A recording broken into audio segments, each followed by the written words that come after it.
Nós ouvimos muito falar de vitória. E qual é o segredo da vitória?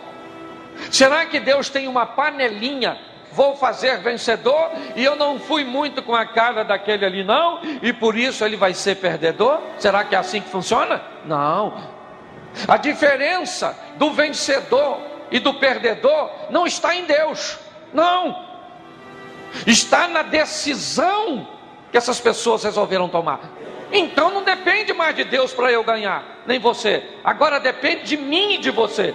Nossas escolhas, nossas decisões. E hoje eu quero mostrar para vocês 4 coisas que encontramos na vida dos vencedores. Ousadia, coragem, encare sua realidade e vença as limitações, que você vai alcançar a vitória. A hora que nós fizermos coisas que nunca fizemos, você vai ver coisas novas acontecerem. É sobre ousadia. Seja ousado, meu irmão, faça. O novo de Deus não está na mesmice, está em você fazer algo que você nunca fez. Porque a hora que você fazer algo que você nunca fez, você vai viver algo que você nunca viveu. Na minha vida não acontece nada de novo. O que tu faz de novo, miserável? Você não faz nada de novo. Então como é que você quer coisa nova? Seja ousado. Está na hora de fazermos o que nunca fizemos, para vivermos o que nunca vivemos. Muitos de nós temos medo do novo. Só que se você não está satisfeito com o que está acontecendo com os outros e quer que algo aconteça de novo com você, está na hora de tu fazer o que nunca fez. Ame como nunca amou, para ser amado como nunca foi. Trabalhe como nunca trabalhou, para ser promovido como nunca foi. Mas se o meu patrão não me promover, Deus abre outra porta e te coloca num lugar melhor. Tu não faz nada de novo e quer viver coisa nova. Faça algo que você nunca fez para sua mulher, de bom, lógico. Você vai ver algo de bom que ela nunca fez para tu. Faça algo de bom para sua saúde. Não faz nada, come a pele do frango, a gordura da picanha, o doce que não pode ver. Aí a glicose lá em cima que é o culpado. O capeta. O capeta botou seu sangue doce. Gordura, não faz um exercício, não corre, não faz um abdominal, não faz nada, meu Deus do céu. Pare para pensar. Está na hora de você decidir quem você quer ser. As coisas estão sempre acontecendo onde? Ali, mas nunca aqui. Está na hora das coisas parar de acontecer na vida dos outros. E por que acontece lá? Porque os outros fazem coisas que nós ainda não fizemos. É sobre ousadia. Seja ousado, meu irmão, faça. Vai dar errado? Se der errado, não faz mais. Muda a maneira de fazer. Eu aprendi assim com a vida, meu irmão. A gente tem que levar a vida desse jeito. Porque é na adversidade que nós crescemos, gente. É nas dificuldades que nós aprendemos a manobrar melhor a nossa embarcação. Pode notar que as crises que você viveu te deixaram marcas profundas e grandes ensinamentos. Para você chegar aqui hoje, quantos leões e ursos você já venceu na sua vida? Qual foi deles que te destruiu? Então não é esse que você está enfrentando hoje, ou que você vai enfrentar amanhã, que vai te destruir. Seja corajoso, coragem para enfrentar o gigante. Não interessa o tamanho do gigante, porque todas as vezes que você tiver um problema e olhar para ele, você vai ficar porque problema não é lugar de botar a sua atenção. Parece o problema, você diz, nossa, que problemão. Pode ser desse tamanhozinho, mas vira um monstro. Já correu de folha fazendo assim, no escuro? Você olha assim a folha lá longe, a sombra dela aqui, nossa, que monstrão. Você olha para o problema, nossa, ele se potencializa e destrói você. Hoje tem gente potencializando problema. Tenha coragem, encare o seu gigante. Nós temos o nosso gigante. É assim que funciona. Talvez hoje o seu gigante seja o desemprego, seja a enfermidade, seja a crise no casamento, seja problemas emocionais. Eu não sei quais são os seus gigantes.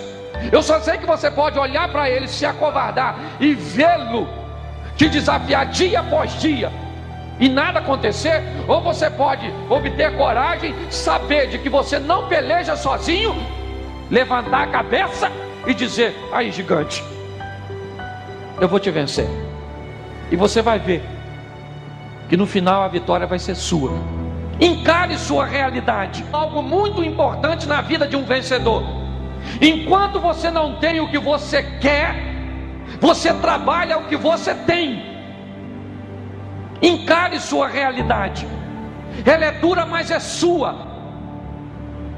Ah, eu não tenho o carro que eu quero. Mas o que tu tem? Um fusquinha? Uma bicicletinha? Uma motinha? O que você tem? Ou só o sonho? Trabalhe para ter o que você quer. Ah, não tem a casa. Tudo bem, meu irmão. Mas o que você tem? Não faça vista grossa para o que você tem. Encare o que você tem. Administre o que você tem. Seja fiel naquilo que você tem. Hoje eu vejo gente negligenciando sua realidade. Realidade foi feita para ser encarada, minha irmã. O que é? A sua família toda desarrumada? Essa é a sua realidade? Qual é o seu sonho? Ver sua família restaurada? Vai ter que trabalhar a sua realidade para alcançar seu ideal. É apertado? É desconfortável? Mas eu vou malhar o trigo onde? No lagar, porque é o que eu tenho. Hoje, talvez você não tenha quase nada. A sua realidade sabe qual é? Um coleginho lá no meio do mato, com o nome de Brizolinha. E aí? E você sonha com uma faculdade pública. Nossa, eu estou aqui, ninguém gosta de mim, meu Deus, é tão difícil. Ou seja, a leitura era a seguinte: você não é capaz, você não pode viver isso, isso não é para você. Meu irmão, é difícil para todo mundo, não é só para você. Você acha que é fácil? Não é. Mas encare suas realidades. Não é muito divertido falar isso, né? Mas é a verdade. Você está diante de uma realidade dura, enfrente-a, e você vai ver que é só uma questão de tempo. Preste atenção nisso, porque isso é muito sério. Nós precisamos vencer as limitações impostas pelas circunstâncias. Você vai olhar muitas vezes e não vai ver rota de fuga. Você vai ver, até porque tem uma coisa que eu aprendi: sua visão nunca vai ser compatível com seus recursos. Os recursos sempre são menores que a visão, porque a circunstância pode querer te limitar. Eu não tenho dinheiro para isso. Eu não tenho saúde para isso. Eu não tenho. Você pode se acovardar diante das limitações impostas pelas circunstâncias, ou você pode vencer. Porque se você quer ser um vencedor, ousadia, coragem, encare sua realidade e vença as limitações, que você vai alcançar a vitória. Não é porque eu não tenho os braços e não tenho a perna que isso me define. Não é porque você é moreno, você usa óculos, você é loiro. O que define cada um de nós é o que está dentro de você, é o que está dentro de nós.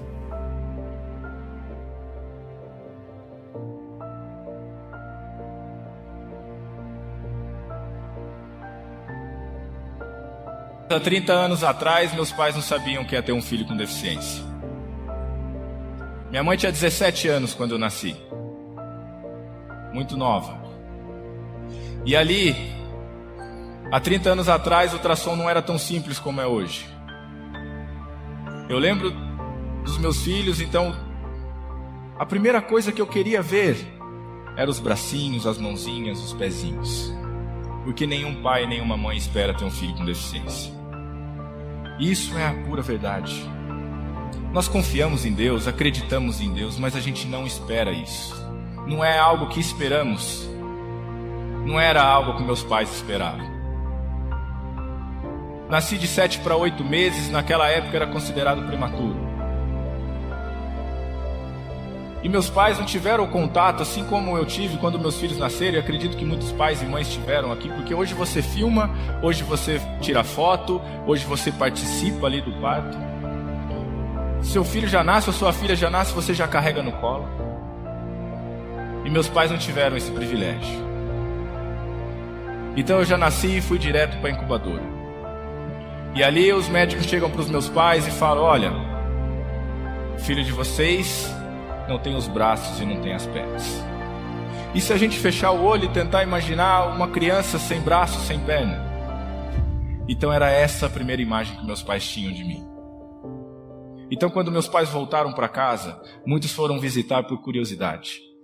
Mas meus pais nunca me esconderam, porque eles acreditavam: sim, grandes coisas fez o Senhor por nós. Primeiro dia da escola, todo mundo me esperando, porque sabiam que ia entrar aquela criança que não tinha os braços e não tinha as pernas. E ali foi a primeira vez que eu convivi com o preconceito. Hoje se chama de bullying. Ali eu fui chamado de saci, fui chamado de aleijado, e por algumas vezes eu cheguei chorando em casa. Não foi uma, não foi duas, foi algumas vezes. E ali eu entendi que o preconceito não pode existir dentro de mim.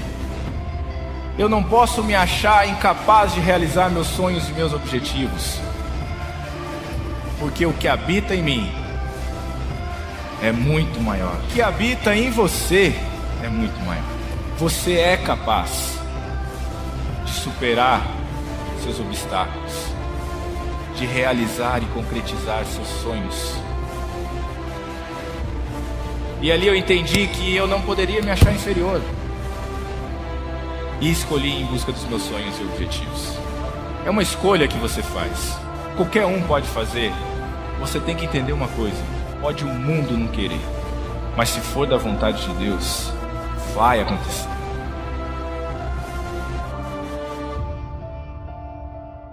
A gente não deve desistir no primeiro obstáculo. E é a escolha que você faz agora que vai fazer a diferença. Aonde você quer chegar? Cair? Pode ser que a gente vá cair. Machucar? Pode ser que a gente vá machucar também. Mas o importante é como a gente vai levantar de tudo isso. Porque eu digo para vocês, o teu, o meu, o nosso sonho, ele é possível.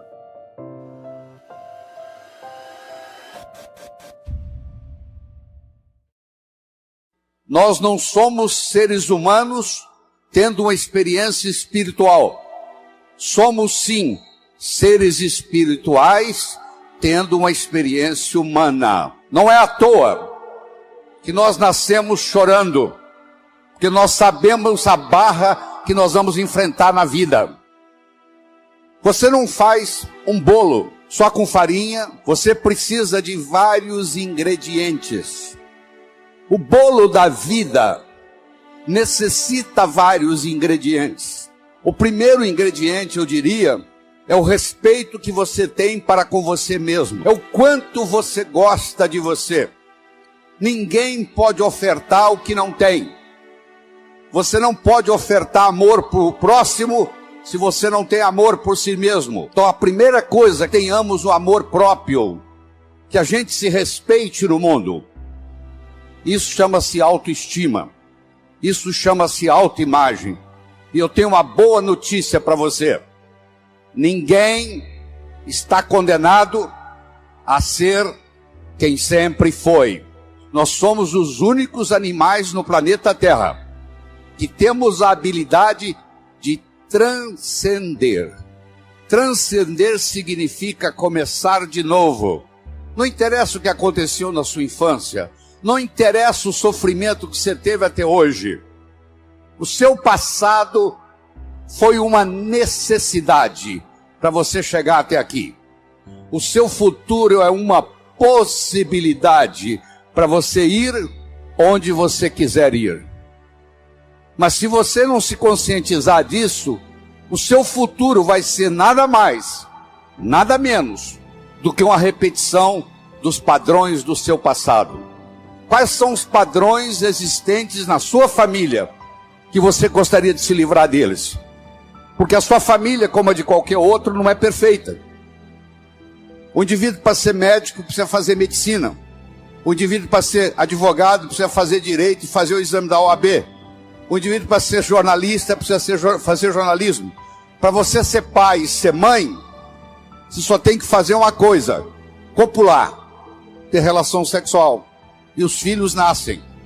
Então os pais, 99,99, não estão preparados para ser pai e mãe. Vão aprendendo com o erro dos filhos. Os seus pais erraram com você. Os pais deles erraram com eles. Você errou com seus filhos vão errar com seus netos. Isso faz parte da vida. Não precisa ficar com sentimento de culpa disso não, que é assim que é. É assim que a vida funciona. A gente vai aprendendo com os erros. No segundo filho você já erra menos. No terceiro você erra menos. Se você parar e pensar aquilo que está fazendo de errado. O segundo ingrediente do bolo da vida é a comunicação. Na era da agricultura, mandava no mundo quem tinha terra. Na era industrial, passou a mandar no mundo quem tinha capital. Meus amigos, a moeda mudou. A moeda hoje chama-se conhecimento. Você é rico ou você é pobre em conhecimento. Mas conhecimento só tem validade quando aplicado, quando passado de um cérebro para outro. E a passagem do conhecimento de um cérebro para outro se faz através do diálogo, se faz através da comunicação. Comunicação se tornou essencial, tanto no sucesso pessoal quanto no sucesso profissional.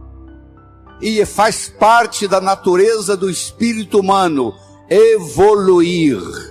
Galgou uma montanha, que procura uma montanha mais alta. Você quer passar no vestibular, passou no vestibular, quer se formar, quer arrumar um emprego, quer ser promovido, quer montar sua própria empresa, e você vai galgando as coisas na vida. Isso faz parte. À medida que você sobe no escalão da vida, talvez o ingrediente mais importante seja o diálogo, seja a capacidade de se comunicar, seja a capacidade de se expressar, seja a capacidade de entender o outro.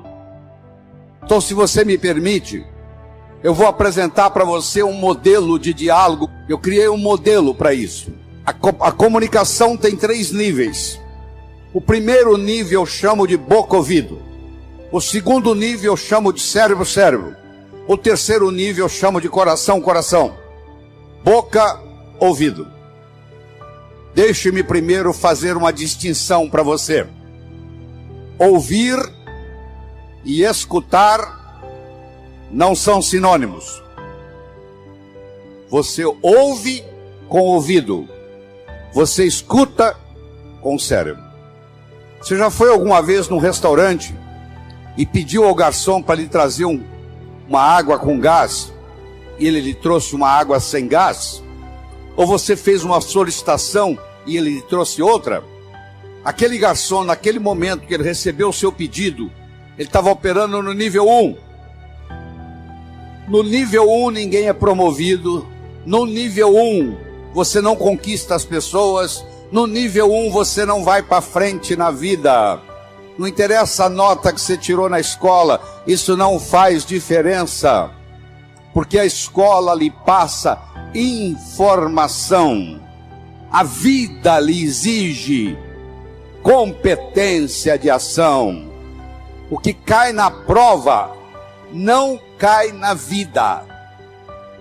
Se você observar na sua cidade, você vai encontrar indivíduos que eram CDFs, que eram estudantes brilhantes, e hoje são pessoas que estão perdidas na vida. E você vai encontrar também pessoas que eram estudantes medíocres, e hoje são excelentes empresários, estão contribuindo para o bem-estar da comunidade. Por que isso? Porque esses segundos, eles sabem dialogar com o mundo, eles sabem dialogar com a sociedade, eles aprenderam, talvez até intuitivamente, o poder da comunicação. Boca-ouvido, modelo do nível 1. Deixa eu primeiro fazer uma afirmação.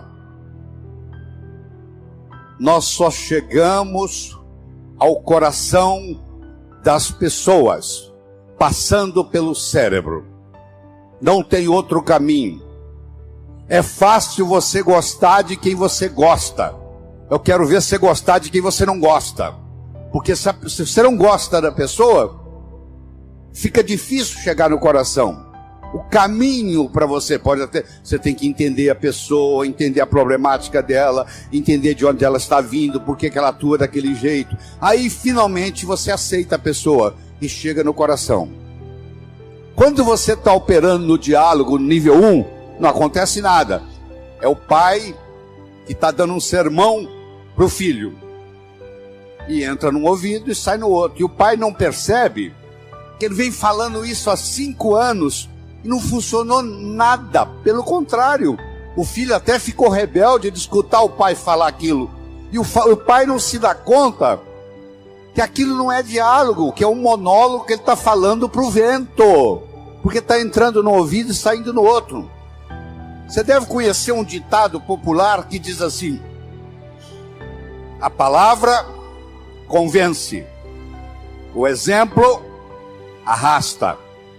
O melhor modo de você educar seu filho não é com sermão. Isso não é diálogo, isso é monólogo. O melhor modo de você educar seu filho é com exemplo, dando exemplos. Aí a água mole em pedra dura, tanto bate até que fura. Ele vai vendo o exemplo daquilo que você quer que ele seja, ele vai observando aquilo todo dia, chega uma hora, ele e ela incorpora na estrutura psicológica. Um pai de 45, uma mãe de 45, que conversa com um filho de 15, ela tem que entender que o filho de 15 nunca teve 45, e uma mãe de 45 já teve 15 anos. Então é função do pai, da mãe, descer ao nível do adolescente, para poder haver uma comunicação. No diálogo, na comunicação, nós temos que modificar um pouquinho aquela frase que você conhece, que não é da Bíblia, tá? Quando eu falar, você vai falar, isso está na Bíblia, não está não. A frase é assim: faça aos outros o que você gostaria que fosse feito a você. A verdade não é bem essa. Faça aos outros o que os outros gostariam que fosse feito a eles. Se eu convidar você para jantar na minha casa em São Paulo, eu não vou lhe servir o meu prato favorito.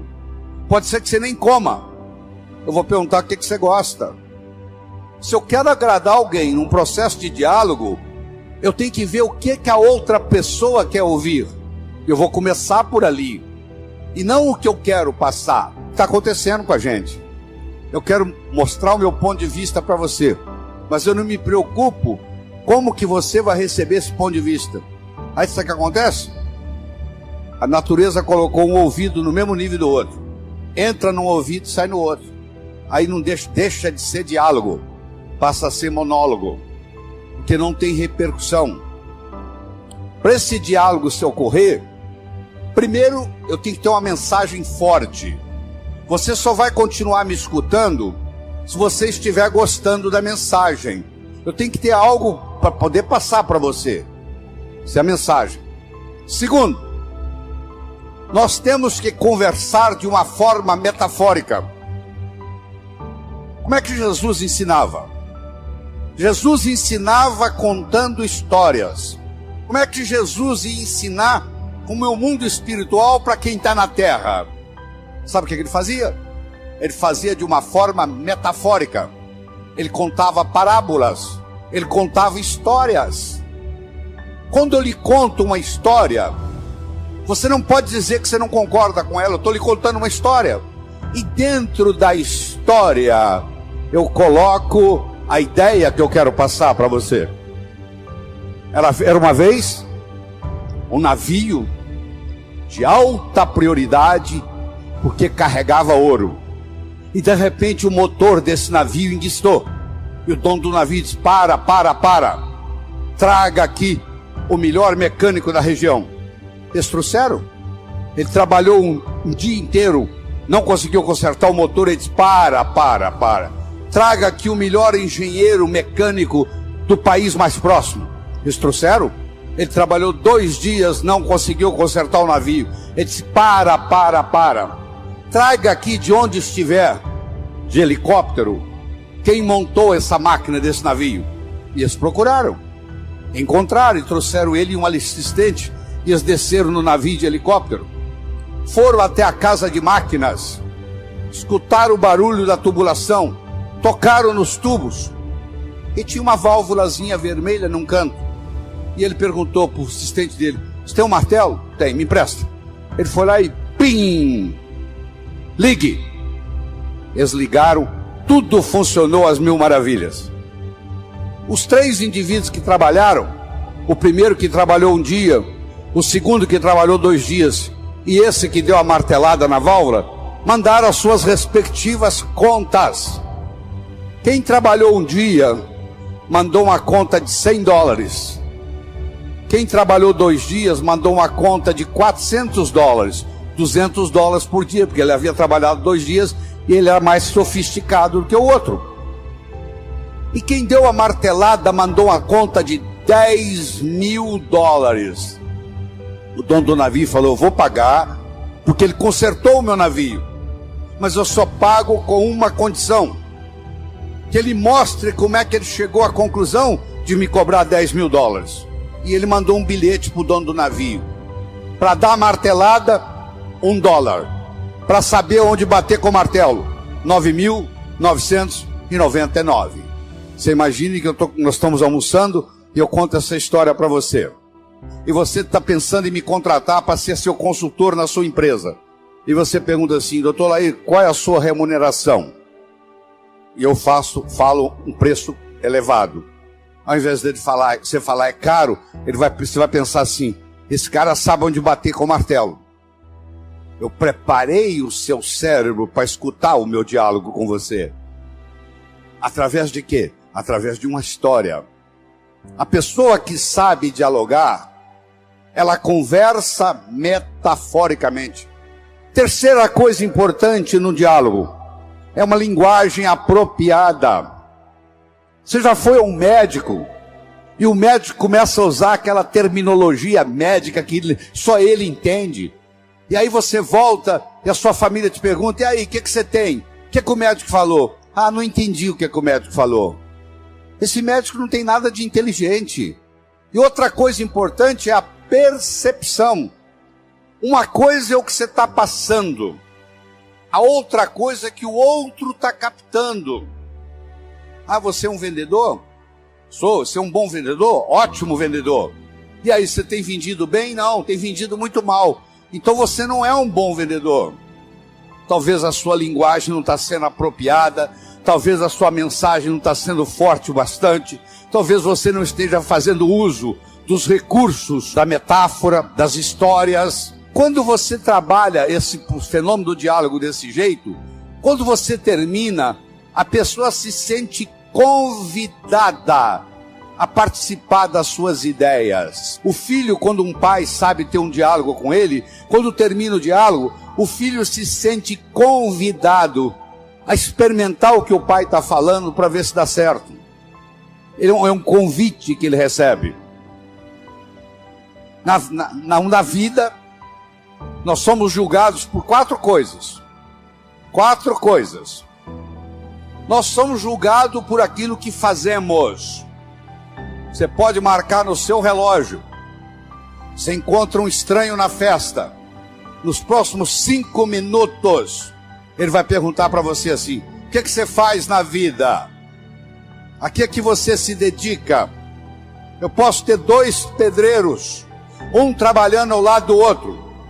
Eu chego perto do primeiro pedreiro e pergunto: o que você faz na vida? Ele fala: eu sou pedreiro.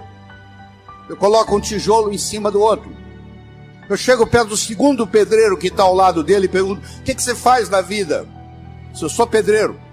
Eu estou construindo o Maracanã, o maior estádio de futebol do mundo, que vai ficar aqui para a posteridade. Quero que você saiba que os 2 fazem a mesma coisa. Só que esse segundo pedreiro, ele não vai ser pedreiro muito tempo, não. Logo, logo ele vai ser construtor, porque ele não está colocando um tijolo em cima do outro. Ele está construindo Maracanã. Quando alguém lhe pergunta: o que você faz na vida, você tem que responder de um modo que agregue valor à sua contribuição para o mundo. Então, você quer melhorar seu poder de diálogo, você tem que definir a sua contribuição no universo de uma forma que agregue valor. Segundo, você é julgado pela sua aparência. Não é estar bem vestido, não. Estar adequadamente vestido para a ocasião. Você não quer ir num médico que está de camiseta. Você quer ir num médico que esteja de branco, de preferência com estetoscópio no pescoço. O branco tem um arquétipo de cura. Terceiro, você é julgado pelo que você diz. Enquanto você não disse nada, ninguém sabe se você é inteligente ou deixa de ser. No momento que você falou e falou besteira, não tem jeito de você voltar atrás. Então muitas vezes você tem que morder a língua e finalmente ser julgado, não só pelo que você diz, mas como você diz o que você diz. Eu poderia trazer alguém aqui que falasse exatamente o que eu estou falando. A apresentação poderia ser muito melhor ou muito pior. Porque não é só o que eu estou falando que conta, é como eu estou falando o que eu estou falando. E nessa parte do diálogo, de como dizemos o que dizemos, vem o modelo que eu estou discutindo com você. Que tem um nível 1, que não acontece nada, que você está perdendo tempo, que é o boca-ouvido. É o que você pede o garçom uma água com gás, ele traz uma água sem gás, porque entrou num ouvido e saiu no outro. E muitas pessoas trabalham nesse nível e não vão para frente na vida, porque comunicação é essencial. Nós começamos falando da autoestima, estamos falando da comunicação, do diálogo. Deixa eu tocar um pouquinho nos outros. O bolo da vida tem vários ingredientes. Outra coisa importante para você jovem que está nos assistindo, e é jovem de qualquer idade, juventude é uma coisa que você decide. O que eu vou fazer na vida está para frente ainda. Já fiz muita coisa, mas o que eu vou fazer muito mais ainda está pela frente. Quando eu mantenho esse foco no que eu vou fazer, o meu organismo não envelhece. Ele mantém a energia da juventude. Todos vocês conhecem o conceito de uma ampulheta, não conhece? Você já pegou uma ampulheta na mão? Aquele reloginho de areia? A ampulheta tem a areia que ainda não caiu, a areia que está caindo e a areia que já caiu. A areia que ainda não caiu é o futuro. A areia que está caindo é o presente. E a areia que já caiu é o passado. Você aprendeu, e é verdade que você aprendeu, que o passado cria o presente e o presente cria o futuro. Isso é verdade, verdadeiro. Mas Einstein provou a não linearidade do tempo. O tempo não é linear. Então eu vou provar para você agora, nessa conversa aqui, que o futuro cria o presente também. E o presente recria o passado. Se você comprar na segunda-feira uma viagem de volta ao mundo para daqui um mês, eu lhe garanto que a segunda-feira já começa a ficar mais interessante. Faltam 30 dias, 29, 28, 27, 26, 25 para a viagem. Você já escutou um ditado que diz assim: muitas vezes a antecipação da festa é melhor do que a festa propriamente dita. Lembra aquela ceia de Natal que você preparou na sua casa com todo carinho, que você levou meses preparando, e na hora da ceia os dois cunhados começaram a discutir e estragou a noite? A antecipação daquela ceia foi muito melhor do que a ceia. O que acontece? Se eu tenho metas para o futuro, jovens, por favor, me escutem. Se você tem metas para o futuro, o seu presente fica mais interessante, porque você vai viajar daqui 30 dias, daqui 29, daqui 28. Se você não tem perspectiva de futuro, aí a droga te domina. Todo drogado que eu conheci, que eu tratei, que eu cuidei como médico, todo drogado perdeu a perspectiva do futuro. Ele não tem a noção do amanhã. Ele acha que só existe hoje. Quem só acha que existe hoje, não vai se preocupar o que a cocaína, a maconha, a heroína vai fazer no corpo, porque perdeu perspectiva de futuro. Então eu espero que você entenda que o futuro cria o presente. Eu vou provar para você agora que o presente recria o passado. Chegou uma senhora e disse: doutor Laí, eu estou aqui porque eu estou num processo de divórcio e fiquei sabendo que o seu curso fortalece o emocional, eu vim aqui fazê-lo. Deixa eu lhe me contar a minha história. Eu sou casado há mais de 25 anos, eu e meu marido decidimos, por opção, não ter filhos. Ele trabalha numa multinacional, eu trabalho noutra.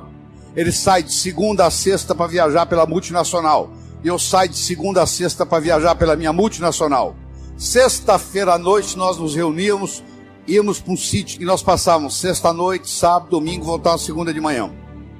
A minha tia que me criou veio nos visitar, eu levei-a para passar o final de semana no sítio e morreu.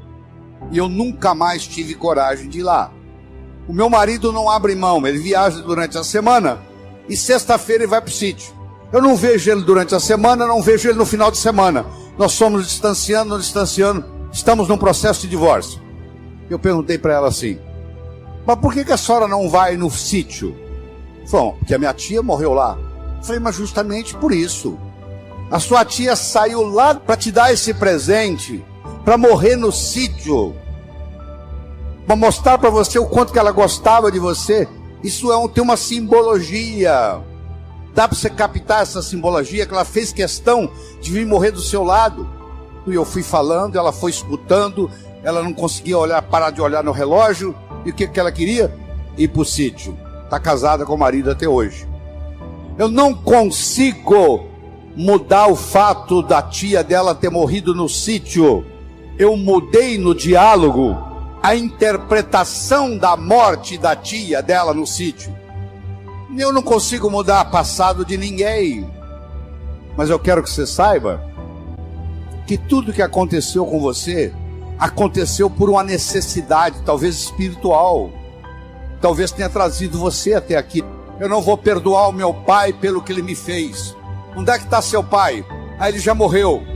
Aí ele vai ficar muito sem dormir hoje à noite por causa disso.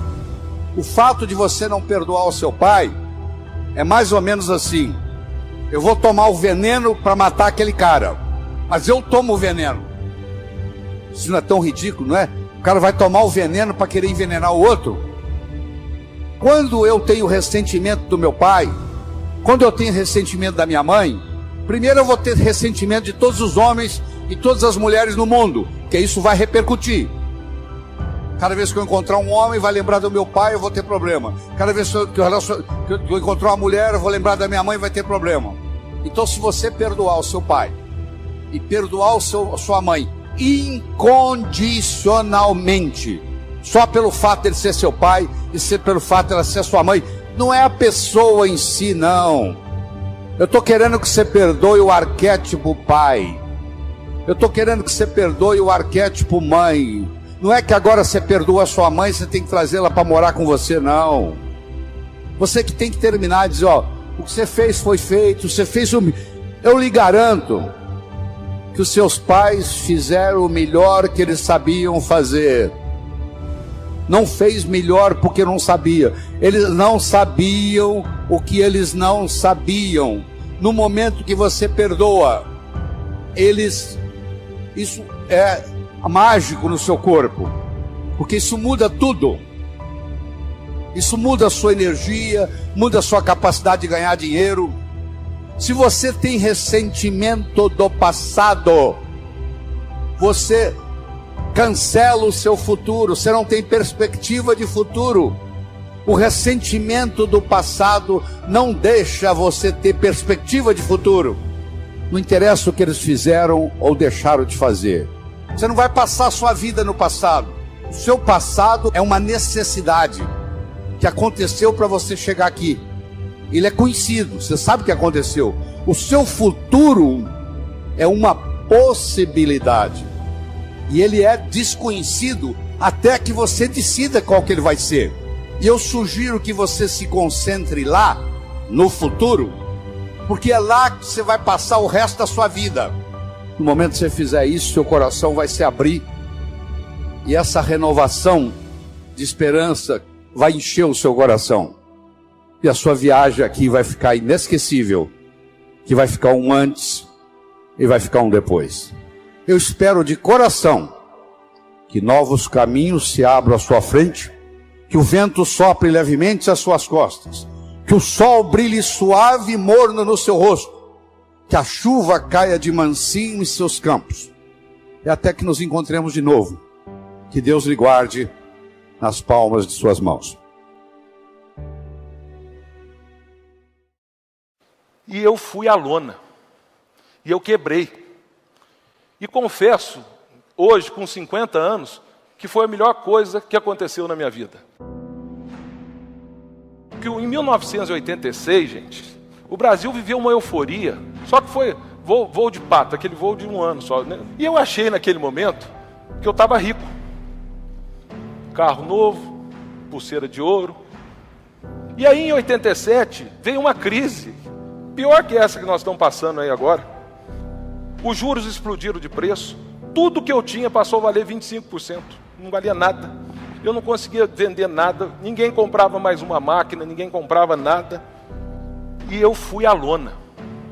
E eu quebrei. E confesso, hoje, com 50 anos, que foi a melhor coisa que aconteceu na minha vida. Quando eu estava nocauteado, eu conheci a minha esposa. Quando foi em outubro de 87, sabe aquela loja que tinha duas portas, uma já estava fechada? O telefone, quando tocava, era alguém querendo cobrar. E eu falava, danou-se, né? Agora não tem mais jeito. Me entra uma pessoa chamada Juarez. E o Juarez tinha tido um infarte. O Juarez tinha uma granja de 30 mil galinhas. E ele virou para mim e falou, me compra a granja. Eu falei, que jeito, Juarez? Eu estou quebrado, você está louco? Ele falou, não, eu alugo a granja para você, que eu não tenho mais saúde para trabalhar, e você me compra as galinhas. E aí eu tinha um caminhão financiado no consórcio Rodobens, e eu falei, eu tenho um caminhão, eu tenho um Uno aqui, financiado no Banco Fiat, eu te dou isso aí, vamos embora. Ele falou, vamos. E a conta que eu fiz, não teve business plan, né? Estratégia de negócio. E aí eu falei, qual que é a conta caipira que eu fiz? Eu falei, olha, a galinha bota todo dia. Se ela bota todo dia, eu vou ter dinheiro todo dia. Tendo dinheiro todo dia, eu vou acalmando os credores todo dia.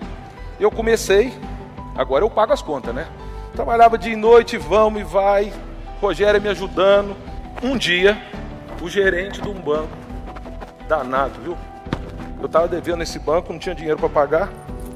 Ele ligou pro meu sogro.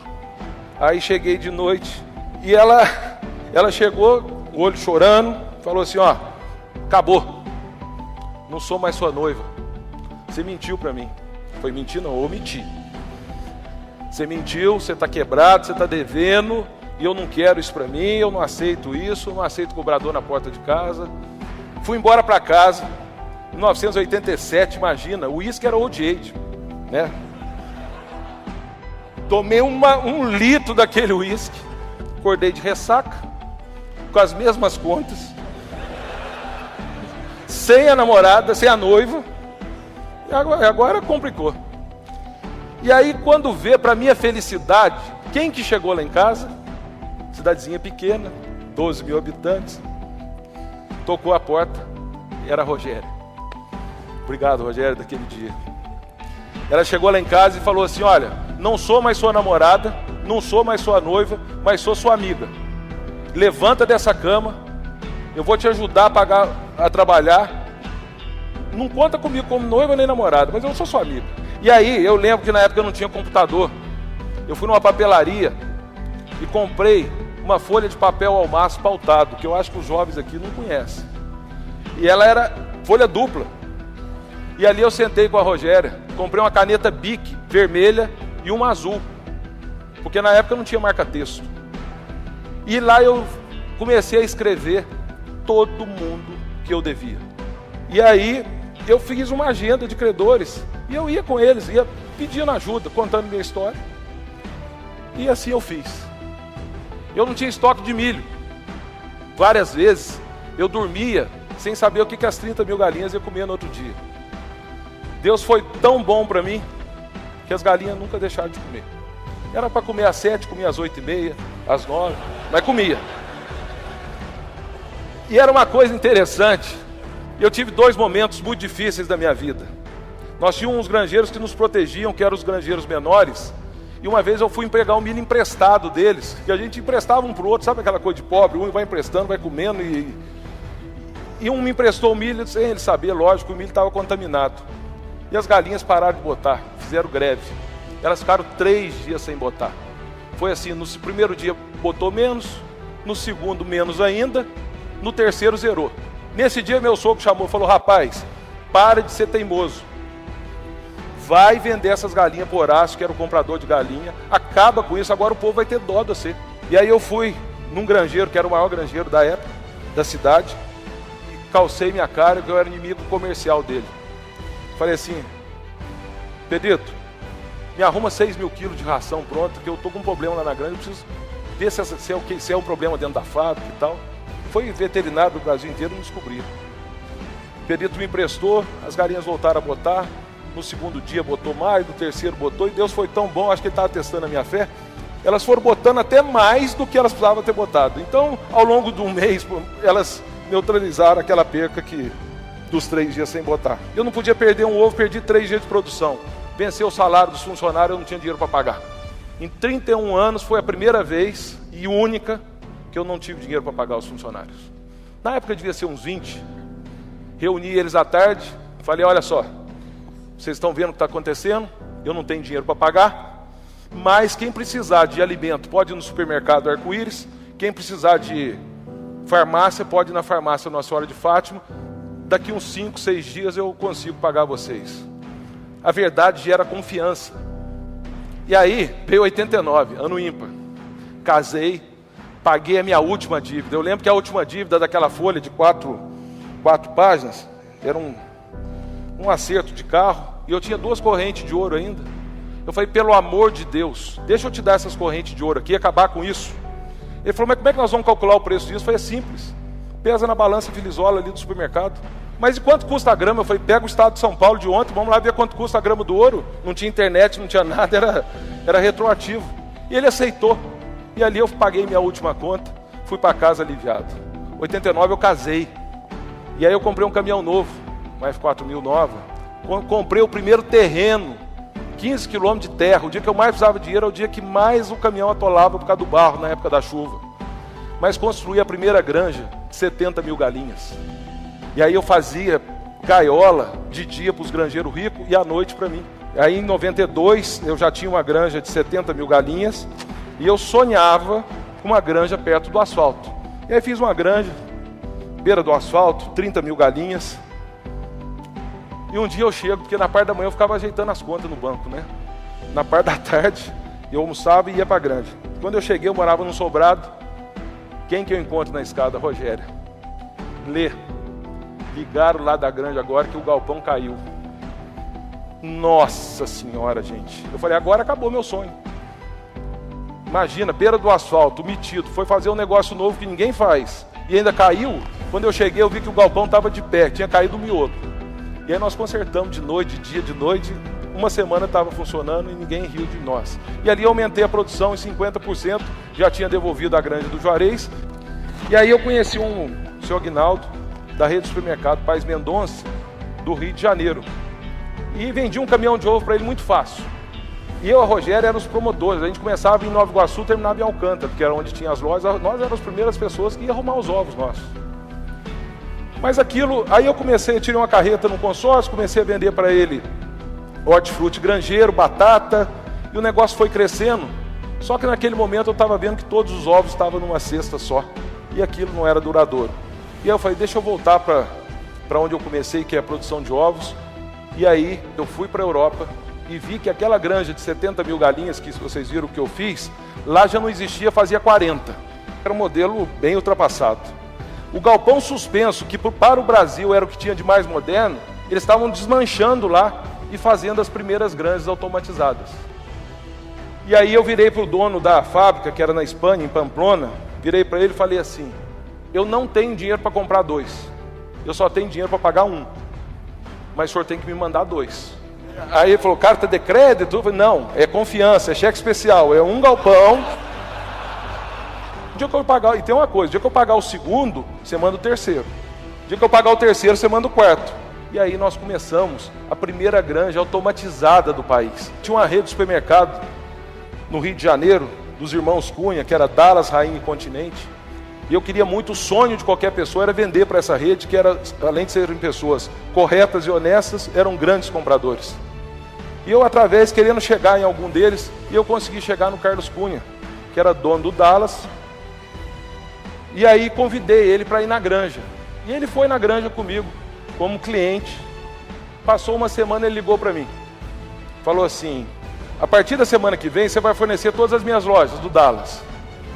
Eu virei para ele e falei, eu não sei quem é mais irresponsável, você de me dar ou eu de aceitar. Em 99, chegou o Carrefour, comprou a rede de supermercado dele. E eu virei para ele, como ele disse, falei, ó, você está novo, rico e desempregado. E eu falei assim, vamos vender ovo. Ele falou, eu vender ovo? Eu falei, ué, vamos junto.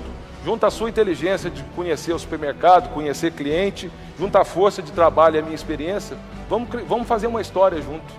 E aí nós começamos a maior granja do Brasil, a maior da América do Sul, a terceira da América Latina e a 12ª do mundo. Nós construímos o maior galinheiro do mundo. Essa é a nossa história. Primeira coisa, que eu acho que é o primeiro grande aprendizado que eu tive na minha vida, eu era novinho, devia ter uns 13 anos, quando eu escuto um barulho, era um helicóptero chegando. E aí eu virei para o porteiro dessa fábrica, que eu lembro que ele era um nordestino. Falei, moço, quem que é esse helicóptero? Ele virou e falou assim, é do dono. Eu virei para ele e falei assim, nossa, eu queria ser filho desse dono. Ele virou para mim e falou assim, menino, queira ser filho de ninguém não, queira ser você. Eu sempre plantei muito trabalho, porque para mim o único lugar que o sucesso vem antes do trabalho é no dicionário. Eu sempre tive muita gratidão e sempre tentei ser o mais honesto possível. E eu colho o que eu plantei, porque quem planta jaca não colhe abacaxi.